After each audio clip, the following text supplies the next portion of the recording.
Nadia vivait à Makoko Extension, un quartier pauvre. Sa mère, maman Awa, vendait des légumes au marché. Son père, chauffeur de taxi, tombait souvent malade. Nadia voyait la vie dure.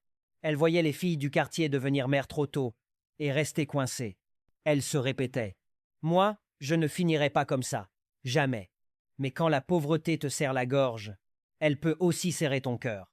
Nadia avait trouvé sa solution. Elle ne sortait qu'avec des hommes mariés. Pour elle, c'était logique. Un homme marié ne te colle pas. Il veut juste se distraire. Il donne de l'argent.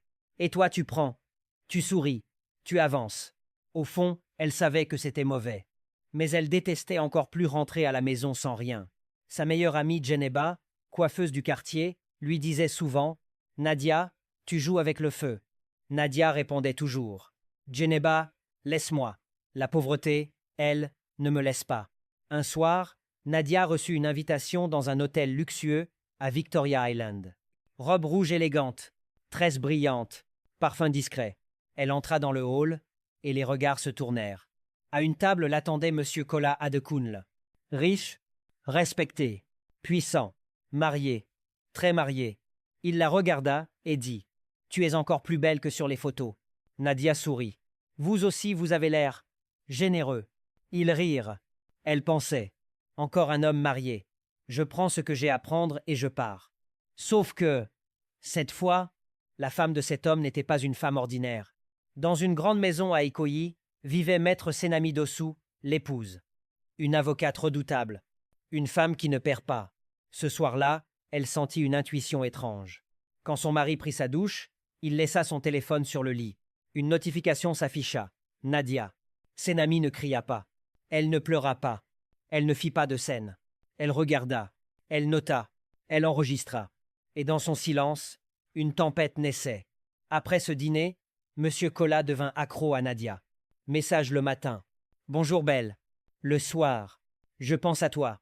Et puis, les transferts: 50 000, 80 000, 120 000. Nadia n'avait plus peur du loyer. Elle donna même un peu à sa mère. Maman Awa demanda: Ma fille, d'où vient cet argent? Nadia répondit vite: Petit boulot, maman.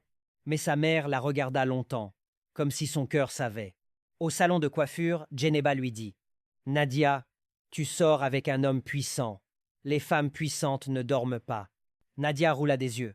Sa femme travaille, elle ne s'occupe pas de lui. Djeneba répondit: Une femme qui travaille ne veut pas dire une femme aveugle.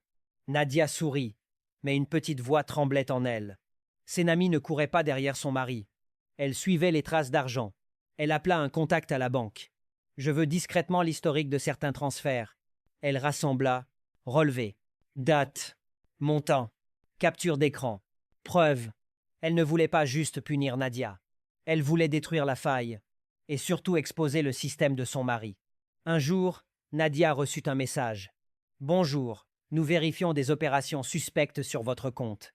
Elle montra à Kola: C'est quoi ça? Il pâlit, puis sourit vite. Ignore, c'est une arnaque. Et il ajouta: Tant que tu es avec moi, rien ne t'arrivera. Mensonge, parce que pendant qu'il parlait, quelqu'un tirait déjà les ficelles. Un matin, des coups violents à la porte. Bam bam bam. Ouvrez immédiatement. Nadia regarda par le trou. Policier. Vous êtes Nadia? Oui. Vous êtes en état d'arrestation pour complicité dans une affaire de fraude financière. Le quartier sortit. Les gens filmaient. Les femmes murmuraient. On vous dit de laisser les hommes mariés. Nadia criait: Je n'ai rien volé. Je suis une étudiante. Mais le fourgon se ferma. Bam. Et sa vie tomba. Au poste, on posa un dossier épais. Photos, transferts, date. Le policier dit: Une personne influente s'intéresse à ce dossier.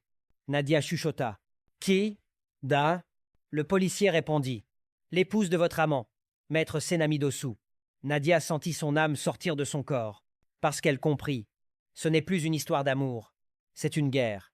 Le soir, Kola rentra et trouva Senami assise avec le dossier. Elle dit calmement: Assieds-toi. Il vit les preuves. Senami, je peux expliquer. Elle répondit: Je ne veux pas d'explication. Je veux que tu comprennes la conséquence. Kola demanda: Tu as fait quoi? Senami: La fille a été arrêtée. Kola se leva: Tu as détruit sa vie. Senami répondit froidement: Non, vous l'avez détruite ensemble. Moi, j'ai juste allumé la lumière. Nadia fut transférée à la prison pour femmes. On lui prit ses bijoux, son bracelet, sa dignité. Une gardienne lui lança: Ici, rien ne t'appartient. Même ta liberté t'a quitté. Nadia pleura comme une enfant. Dans sa cellule, une femme âgée, calme, l'observa. Elle dit: Viens t'asseoir. Nadia: Je ne suis pas une criminelle. La dame répondit: Ma fille, beaucoup de femmes arrivent ici en disant ça. Mais dis-moi, qui t'a appris à vendre ton destin pour des transferts? Cette phrase frappa Nadia. Au tribunal, journaliste, caméra. Senami était là, droite, impeccable. Kola ne vint pas. Il se cacha. Nadia comprit une autre vérité. Un homme marié peut te couvrir de cadeaux, mais quand le feu arrive, il te laisse brûler seul. Le juge prononça 12 mois de prison, avec réduction possible. Dans la prison, Nadia changea. Elle travailla à la bibliothèque. Elle lisait. Elle écrivait. Elle commença à voir la vie autrement. Elle priait. Elle disait: Seigneur, si tu me sors d'ici, je ne retournerai plus dans la même boue. Après 10 mois, on l'appela. Prépare-toi, tu sors. Sa mère l'attendait en larmes. Nadia respira l'air libre. Elle n'était plus la même.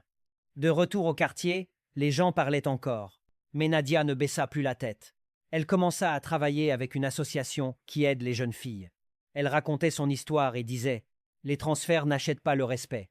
L'argent facile coûte cher. Elle devint un témoignage vivant. Conséquences principales: honte publique, le quartier, les réseaux, les rumeurs, perte de dignité, prison, humiliation, traumatisme, trahison, l'homme marié se cache quand ça chauffe. Famille blessée, mère en larmes, père malade, réputation détruite. Casier, dossier légal, certains cadeaux deviennent des preuves. Temps perdu, jeunesse gaspillée dans une illusion. On ne construit pas son futur avec l'humiliation d'une autre femme. L'argent qui vient dans le secret finit souvent dans les larmes. Une femme blessée mais intelligente ne se bat pas avec la bouche, elle se bat avec la loi. Un homme marié n'est pas une assurance, c'est un risque. La pauvreté est dure, mais le raccourci peut être mortel. La vraie valeur d'une femme ne se mesure pas en transfert. Dans ce monde, beaucoup cherchent l'argent, mais peu cherchent la paix. Et l'argent sans paix finit toujours par coûter une âme.